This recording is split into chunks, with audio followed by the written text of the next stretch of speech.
I was going to say this meeting will be recorded. And then this is just my. We might ask everybody to mute.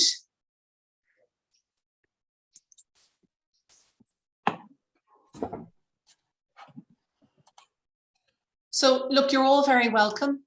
We will keep kind of admitting participants, but I'm conscious that people are giving up their lunch break. And I first of all wanted to say thank you very much for giving up your time. It's really appreciated. We have, we should have over 100 people representing a mixture of the local enterprise offices from around the country, the economic development officers within local authorities, the Creative Ireland coordinators within local authorities, as well as some industry rep groups on this call. And in fact, if you are an industry rep group, it might be no harm to change your name to just tell us beside your name which rep group you're from. And we also have some enterprise development agencies like the Western Development Commission. The good news is the slides will be shared with you as a PDF later on today, so there's no need for you to be frantically taking notes. We will answer plenty of time for Q&A, and I'll also kind of pop answers in the chat. So anything that you want to put in the chat, feel free as my colleagues are talking. The good news is that this is a fund that's going live now, closing date at the end of the month, and we will be letting you know in March if you've been successful or not, because we're very conscious it only gives you 9 months to implement this project between now and the November funding drawdown deadline. So without further ado, I'll ask my colleague Niamh O'Doherty, who is going to be handling this call on a day-to-day basis, to take you through the nuts and bolts. Over to you, Niamh. Hi, how are you? My name is Niamh O'Doherty. I've just started in Creative Ireland, and I'll be working with Moira McAuliffe on running this fund. As most of you are aware, this fund will be run under the Creative Ireland programme. Creative Ireland commits to collaboration and seeks to place creativity at the centre of public policy. The 2023 Creative Communities Economic Action Fund seeks to strategically target the development of the creative economy. From a policy perspective, while the 2022 Creative Communities Fund fell under the Community Development pillar of Creative Ireland, this fund falls under the Creative Industries pillar and is linked to the roadmap for the digital creative industries, which will be launched later this year. From an operational perspective, it simply means that this will be run by myself and Moira this year. Okay, next slide. The fund aims to support local authorities, local enterprise officers, and local and economic development officers in the development of the creative economy at local level. This is a targeted support which will aims to support the design sectors, digital creative sectors, and the content creation sectors. I'm not going to go into all of the various industries that it supports, but you can see them on the slide. Slide 3. Sorry. Just in relation to submission of the applications, the fund is open for submissions at the moment via submit.com. The closing date for submissions is the 28th of February at 6 p.m. Applications must be made by a representative of a local authority. Local authorities are encouraged to collaborate with other local authorities and organisations in making the applications. Only one one application is allowed per local authority, so not a series, a smaller application, one up to or over 50k.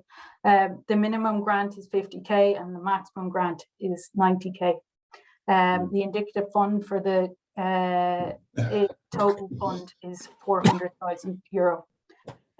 Applications will be let know if they're successful or not in March, as Tanya mentioned. As I said earlier, projects must target the design, creative and content creation sectors. Projects should seek to support resilient domestic growth. Projects should seek to support resilient domestic employment and export growth. So projects should address the following priorities: strengthening creative regions, innovations, and/or the low carbon and circular economy. Further information is outlined on this in the brief. Ineligible activities includes costs not directly related to the projects, retrospective costs, i.e. expenditure that has already taken place prior to the date of application, feasibility studies and capital projects. Next slide. We would really like to see projects that engage with local and national policy. So we encourage you to look at your regional enterprise plans in preparation of the applications. Now I'm going to hand over to Caoimhín to give an overview of the projects that were funded under the 2022 scheme. Thanks, Niamh. So the 2022 scheme had a specific focus in relation to data and insights, ecosystems and integration, and strengthening investment. As Niamh said, it's a tighter and a different focus this time. It was a much broader focus in the first iteration, and it's the focus on those three sectors that Niamh referenced of content creation, design-based, and digital creative. And then within the application form, there are very specific pieces. But just to give you a sense of the kinds of projects that were funded the last time, if we can go to the next slide, please. So there were 8 projects funded, variously between 63,000 and 75,000, and funding was awarded. They were funded right across the region and across a range of creative industries, from animation to creative economy, to creative placemaking, games, collaboration between the hairdressing industry and the local enterprise sector, and I suppose the creative economic development in the case of Leitrim, very much focused on placemaking in Meath, and then in Sligo County Council, it was also around design. We'll look at that one a little bit more, and then in relation to the creative ecosystem again in the case of Waterford. So if we look at the next slide, we'll look at 2 of these in detail, and there are 2 where these sectors would still be relevant and eligible under the current scheme, under the scheme that's under offer in this year. So the first was a Galway City Council scheme in collaboration with Ardon and with Galway City Museum. Next slide, please. And it brought together the games and tourism sectors and to work with the gaming ecosystem to try and create an immersive gaming experience on the one hand, which is that collaboration with the tourism sector, but on the other hand, it also sought to bring together experienced game developers with newer game developers or emerging game developers, and to support that gaming ecosystem. So it had this kind of dual approach of supporting the wider economy, but using the creative industries to support the wider economy. Next slide, please. So they had a very kind of clear process about introducing the kind of background that they were looking at from a thematic perspective. But then you see below that, in terms of game development, in terms of workshops in relation to immersive technologies, new venture creation, human-centered design, they were very, very creative industries targeted, very much about building capacity and building that ecosystem. And next slide, please. So outputs and outcomes, and we've put quite a bit of detail in here, mindful that this will be shared afterwards. But for participating teams, they developed, I suppose, playable game demos, and that was a really key output there. And also a pitch document, including a working build or a detailed design document. For the games community, it helped to develop that ecosystem, as we said, enabled Ardon to strengthen that system, working with other partners, including higher education institutions, the enterprise agencies, and Ardon proposed to move that forward in the next phase, so something to build on. So, you know, a really strong project in terms of the legacy it leaves there. Next slide. So the other one we wanted to showcase just in this brief webinar was from the design side, because again, design is an eligible sector the next time. Multiple partners involved here, led by Leo Sligo, but very much working with other local authorities and with other partners from the Western Development Commission, with the involvement of IDI, building on research that the IDI were very much attuned to. but also working with some of the hubs and with Crew, which again would link into Atlantic Technological University and the Future Mobility Campus in Shannon. Next slide. So this project really sought to activate recommendations in a Design Practice in Ireland report. And it was about the value of design to other sectors. So in the case of this project, it was the value of design from the perspective of product or industrial design, communications design, strategic design, immersive design, but the value of those forms of design to sectors such as immersive, as AR and VR technology, med tech, mobility, and also to the construction sector. So it was about leveraging the potential of design, and on the one hand, looking at the potential for the design industry in itself, you know, to grow and expand and develop, but by I suppose championing the difference that the design sector and the design industry can make to the wider economy through these very, very specific sectors. Next slide, please. In terms of the process for this project, they had a number of strands from their internal industry engagement, so that's within the design industry. They're looking at the enterprise enablers and who were the representative bodies around that in terms of enabling enterprise that they could engage with to reach into other industries. And then the third strand was the external engagement to those wider industry verticals, as I mentioned, of construction, mobility, med tech, and AR and VR. So the process included, you know, action research, also a design industry project lead was key within that, and then harnessing the other networks that were available, the Connected Hub network, for example, to accelerate engagement and try and provide a platform from which maybe further growth can be developed. Next slide, please. So in terms of outputs and outcomes, I suppose a lot of relationship development, a lot of awareness raising, both within the design about the initiative and how the initiative was seeking to move design forward, but also within those other sectors. A short, medium, and long-term strategic business activation plan is to be researched, designed, and activated by the partners from 2023. And there's collective agreement to work together to build on the opportunities through Atlantic Tide 2022. So they're just two case studies that we looked at, specific to sectors that are eligible within the current fund on offer. Thanks, Niamh.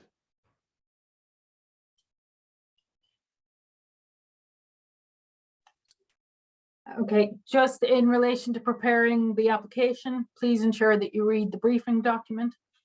We encourage collaboration within and across the local authority with relevant local partners and around a regional initiative with other local authorities. Consider if the project can deliver meaningful change in the local creative economy. As I mentioned before, projects should address one or more of the following priorities: strengthen creative regions, innovation, and or the low carbon and circular economy. Any questions not answered today will be posted on submit.com under the FAQ. Next slide. Yeah, and just the closing date is the 28th of February at 6 p.m. and I'm just wondering if anybody has any questions. So look, all comments and questions welcome. We may not have the answer. We can probably stop sharing and well, looking forward to hearing from you. Some of you obviously will have partnered with us before. Orla Martin. Thank you very much. That was good to hear. Just a few questions, I guess. I suppose the level of funding and exactly what is covered. So so even from the two examples you gave there, it might be useful to know. So for example, if we were collaborating with a collective, can their time working on a project be covered? If they're being accommodated in a hub, could their desk rental be covered? So we just need the specifics of what actually can be covered, and that'll help us shape, a meaningful application. But percentage of funding and what actually be covered are my two main questions. Thank you. I think in the slides, Niamh went over the maximum amount. Niamh, you might just repeat the total amount that can be given to be spent over the 9 months. So the minimum amount is €50,000 and the maximum amount is €90,000 and the total fund is €400,000. Orla, to your point, yes, if desk space needs to be covered, yes. I mean, I suppose it wouldn't be, I'm taking probably a wild example, but it wouldn't be to cover the salary of an economic development officer in a local authority. That would be considered covered. But you can tell from the slides that Kevin showed you that in the case of the project in Sligo and along the Atlantic seaboard, that Leo hired a design lead to deliver that project. And we absolutely believe in paying for project management to get those projects done. So is there a specific area that you're just not quite clear what would be covered? Obviously salaries in a local authority are not covered, No, but other salaries. Okay, other salaries would be, so for example, as I say, if we were looking at working with a collective, a group of creative people in creative sector, so if they were working on an actual project that we could give funding, you know, we could pay for their time to develop something. That's one area. That's great. You covered the you covered the piece about the hubs. I don't know, but if there was kind of licensing or for software for even the duration of the project, would that be covered? So it's just useful for us to know, and then I say it'll be the same for most people on the call. It will help us shape the actual project. Do you know what I mean? Just to see what's Sure. Yeah. I mean, I think we hope the brief said it's not for capital equipment, but if there's a software license that is essential for this project to happen, yes, that can be covered, but obviously capital bills are not covered. Yes, saw that. Thank you. Yeah. And then what percentage? So for example, at what percentage is it? At 80% funding, 75%? What is the? Well, unlike, I suppose, other funds, and I guess some people on this call know that you put in what you need. We're not going to say, oh, Orla, we're giving you 70% of what you asked for. Okay. You ask for what you need, you will either get it or you won't. So we're not asking you to do it on the cheap. And if the cost requires a software license for 7 months, and that is the full cost of that software license that you can show us for 7 months, we cover it. We don't cover it. Brilliant. Okay, that's great. Thank you very much. We have in order Kim, followed by Jenny. Hi, Tanya. Hi, everybody. Kim here from The Big Idea. Just a quick question. Can organisations that are already in receipt of Creative Ireland funding apply? Yes, Kim, but the lead applicant is the local authority. Some of that is speed. We already have a funding relationship with the local authority, and we fold it into our funding relationship. So the lead applicant will be somebody in the local authority or in an enterprise development agency like UTHROS or Western Development Commission. So we wouldn't be giving funding directly to the Big Idea as the lead applicant, but the Big Idea could be funded. Sure, gotcha. Thanks, Tanya.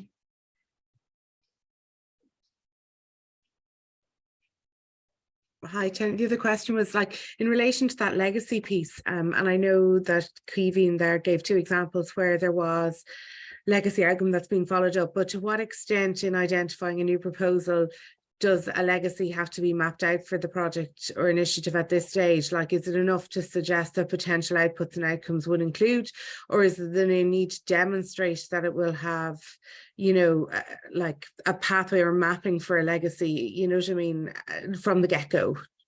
Sheila, I might ask you, because you obviously handled the first round of funds, or Kevin to talk to that. Sure. Sorry, Jenny, I didn't hear the full question. Just say.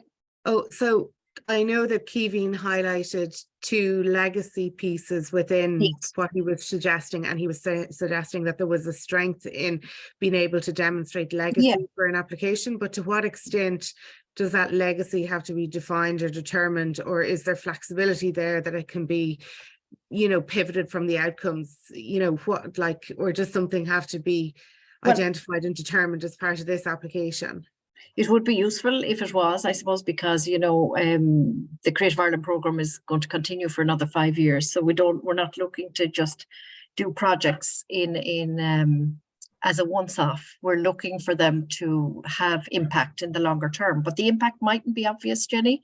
So for example, in the Dún Laoghaire-Rathdown one, as an initial, the project was an engagement piece through design thinking with IADT.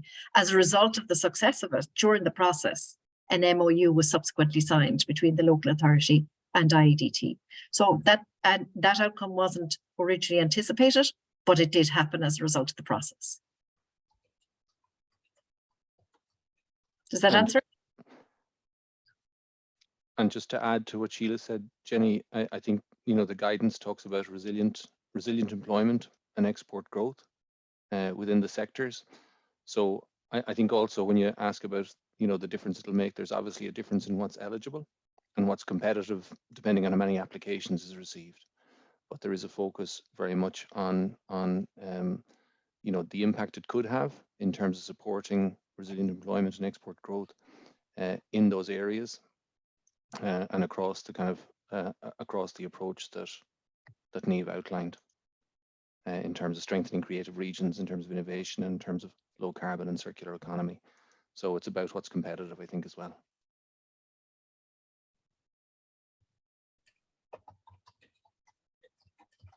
I can't see anybody else with their hand up, but I could be missing. Tanya, there are some questions in the chat as well. I think Moira is addressing, but if there's anything there that needs to be. So I think we've answered the link with the local authorities is mandatory. We do fund up to 100% of the costs. The project does have to take place within 9 months, simply because as a government department, we have to have spent our money by November. So unfortunately, we don't have the possibility at this stage to fund into next year. I think I put the Reimagine Dún Laoghaire, which was a partnership between Dún Laoghaire Rathdown and the Public Design Lab in IADT, about how to keep creatives living and working in Dún Laoghaire after college. That report is on our website. I put the link there. Ooh, somebody's sneezing. No question too basic. This is your chance, as we won't all be on the call again. I think the big difference is just to remind people that it's aligned to the industry's roadmap piece and this year, and to be cognizant of that. So even if you applied last year, you know, just remember that the direction is different this year. Yeah, I mean, actually, we see here 2 industry reps with their hands up. So we very deliberately identified a specific area of the creative industries that this fund will focus on. I suppose just before I call on Charlotte, followed by Camille, it's to say that the government is planning on publishing a roadmap for the digital creative industries. That's a commitment of the programme for government. And that roadmap will be brought by Minister Catherine Martin and Minister Simon Coveney, the new Minister for Enterprise, obviously covering LEOs, covering EI, and looking at those very 3 specific sectors outlined in the brief. And that is why we're trying to tie in what we're doing locally with that national piece. So over to you, Charlotte. Thank you, Tanya. Hello, everybody. It's just a quick question. We were successful applicants last year with Sligo County Council, and we've had a fantastic experience, and lots of activity will continue on into this year, which is amazing. My question, though, is regarding a second potential project that we're interested in exploring. Where we don't currently have a relationship with a local authority, is there a particular route into that local authority that you might recommend, or other partners might recommend? You know, is it through the local enterprise office, or are there other identified people within or roles within the local authority that we might be able to explore? I might ask Sheila to take that up, because obviously we had applications from all kinds of different people, not only the Creative Ireland coordinator in the local authority, because of the reps and the LCDC. So Sheila, you had a range of different applicants, didn't you? Yes, and I suppose the way in, Charlotte, is through the Creative Ireland coordinator, and all of those are listed on our website. And they can, you know, they can broker the conversation based on the idea within the local authority. But you may already have links. I mean, every single local authority in the country has an economic development officer. and there are local enterprise offices, and there are many of them on this call. As the Institute of Designers in Ireland, no more than Airmersive, you could partner with 2 local authorities, and I see IAPI on the call, and obviously most of the content creation agencies are Dublin based when I look at the IAPI membership. So that would need to be a partnership with the Dublin City Council or a Dublin Leo, you know, for that to work. Camille? Thanks, Tanya. So just to introduce myself, I'm Camille Donegan, one of the directors of Airmersive, which is the voice of the immersive sector in Ireland. So I'm going to pop my email into the chat, and if there's local authorities represented on this call that are interested in exploring the creative opportunities for the immersive mediums of augmented reality and virtual reality, please don't hesitate to contact us, and regardless of an application, we're happy to support you. I have 2 quick questions, Tanya. One is, how onerous is the application? Because I haven't stepped through the submit, and obviously it would be led by the local authorities. So I'm just curious how onerous a process the application is, and also the nature of the drawdown of the funds, how many tranches might it be over the 9-month period, etc. Thanks. I might ask Moira or Niamh, please, to put a copy of the Word document of the application form in the chat. It is on submit.com, so you can see how onerous it is right here and there. In terms of the drawdown, unfortunately, unlike, I guess, people like Screen Ireland and the Arts Council, we do not have prepay sanction. So those agencies are allowed to forward fund before you've spent. We're not allowed to do that. However, we've never yet met a local authority who cannot cash flow. So the local authority will cash flow you, and the local authority can draw down as often or as little as it wants. In our experience, Camille, it's one jumbo drawdown on the last day possible by the local authority. They do one ask and all the money comes in November, but it doesn't have to be that way. If the local authority wishes to have 3 staggered drawdowns, all of that is possible, but it is on a vouched expenditure basis. In other words, the money has been spent. So essentially, yes, the local authority cash flows, but that isn't usually a problem within local authorities to date.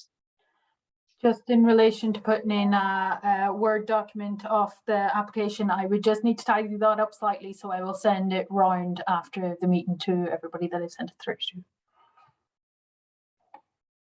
to. We have a Stuart from Creative Heartlands. I'm not sure what that is, Stuart, you might tell us. Hi there.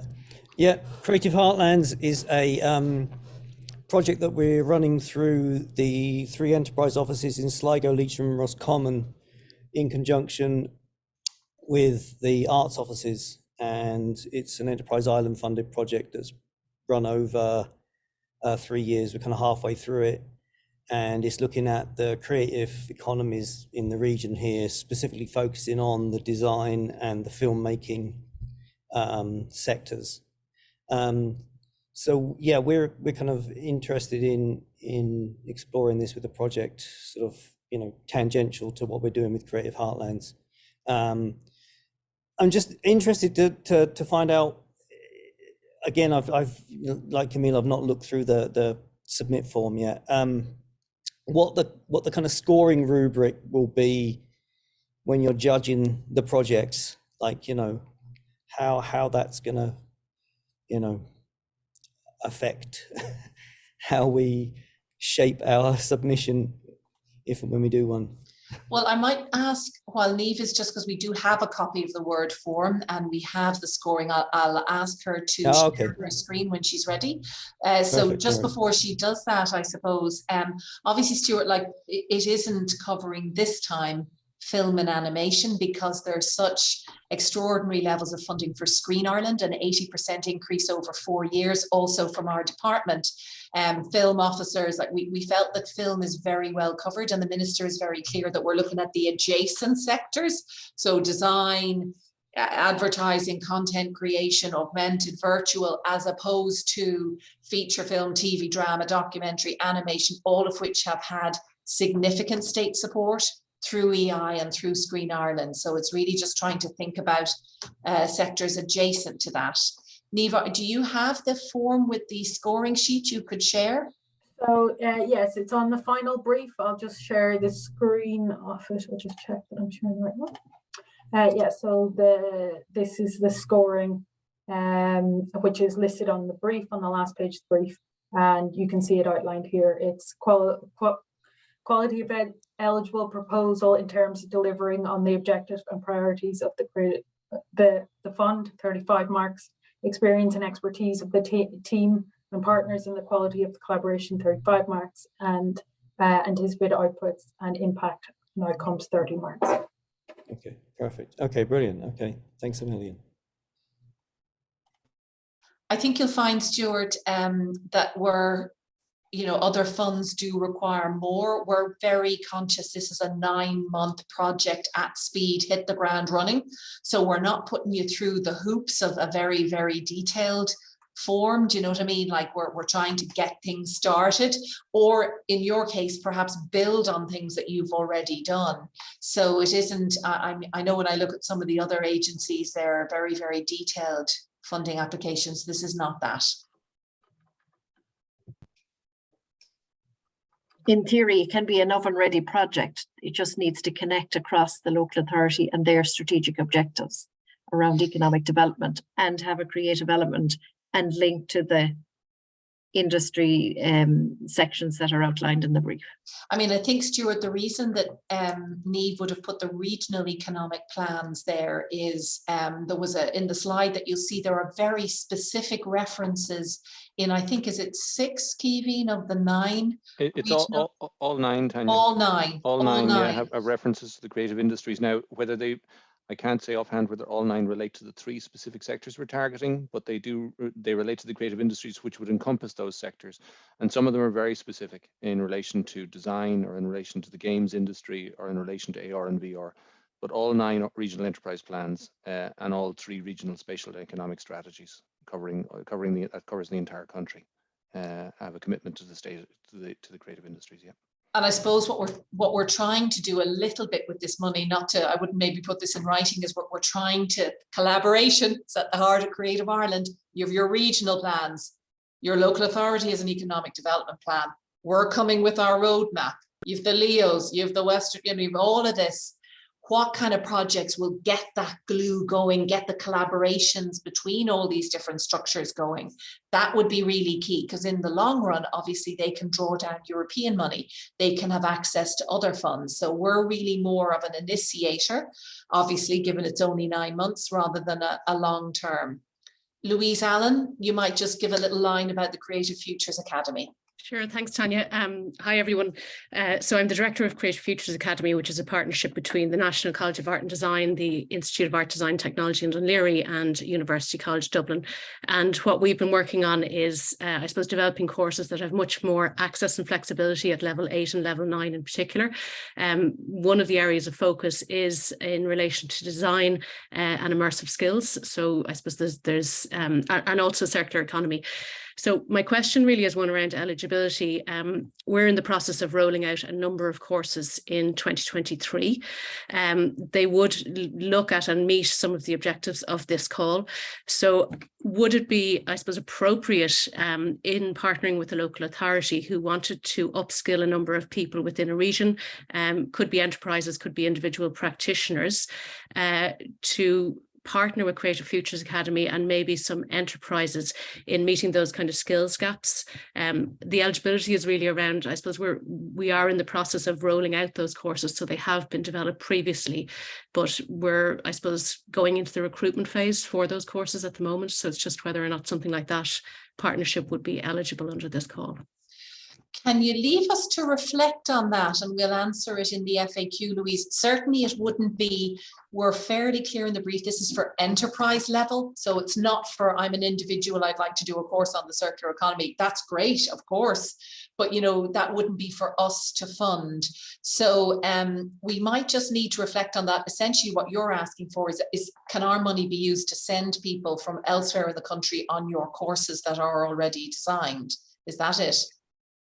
Yeah, pretty much. But just to give a concrete example, so we've just finished delivering the Circular by Design programme that worked with 12 companies from regions all across Ireland. And it was really about designing out waste, about looking at their value chain models. So it was actually working with companies, not necessarily individuals. It was very much enterprise focused. And that could be applied across various different design and immersive type course offerings. Well, can you leave that one with us? Because one of the things we're trying not to do is to duplicate things that the LEOs are already doing. So obviously within local enterprise offices, there is funding for people to do training courses, funding for enterprises to upskill. So we would just need to reflect if that already exists within local authorities, and there are LEOs on this call who can answer that. I don't think you'd really need our funding. Do you know what I mean? If the LEO will already give you a voucher or fund certain training, that may or may not be. We don't want to sort of duplicate an already existing project. Okay. I don't know if any of the LEOs are on the call and they can kind of say how they support enterprises skilling up. We do. This is Orla from Leo Offaly. So it does depend. We run a lot of training programs ourselves, enterprise related, and they're very, very heavily subsidized. So, and then we have a number of different other initiatives and seminars that would address a lot of that. But it's on a case-by-case basis, really, depending on the focus of the particular LEO responding to local needs, Could I just ask, while I was in there, just when you mentioned about animation, did you say it was excluded or? I can't see who's asking that. Orla Martin. Orla, yes, Orla, you can see animation is not described in the specific sectors covered. Obviously, there's the National Animation Academy. There's significant resources from Screen Ireland from animation. Enterprise Ireland has an expert in animation, and she does a great job, Eileen. So we animation is covered. Yeah, it is, I beg your pardon, is not covered in this call. It was covered in last year's call. Okay, because I suppose I was just looking even in terms of where it says about, VR and just, I suppose, just the different elements. I thought it would come in under it. No, it's augmented reality, virtual reality and mixed reality as opposed to animation companies. Apologies if that isn't clear, but we can certainly make that clearer in the FAQ. Again, we did fund animation projects last year, but animation within our department is already supported through other means. So it isn't a focus for this particular call. Okay.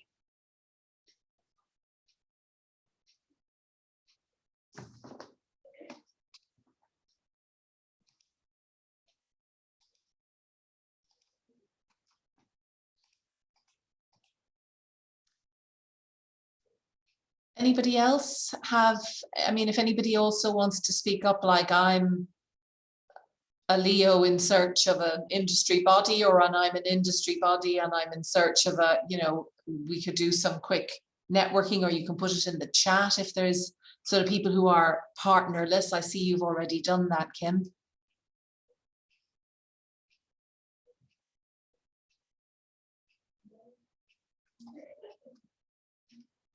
No other queries? Okay. Well, look, if there aren't, thank you so much. We got it done in 40 minutes, which is great. And Niamh is obviously available. There's an email address in the brief. Louise, we'll come back to you on that. I might just ask my colleagues to stay on the call. Was there any other OBS perhaps from IAPI? I think that's the only other industry body on the call that we didn't hear from. Hi, Tanya. No, I think we've got the gist of it. It's just something that I will go back and explore now internally, and then come if I have anything like I understand from what you said earlier on. Dublin City Corporation would probably be our first stop for a local authority.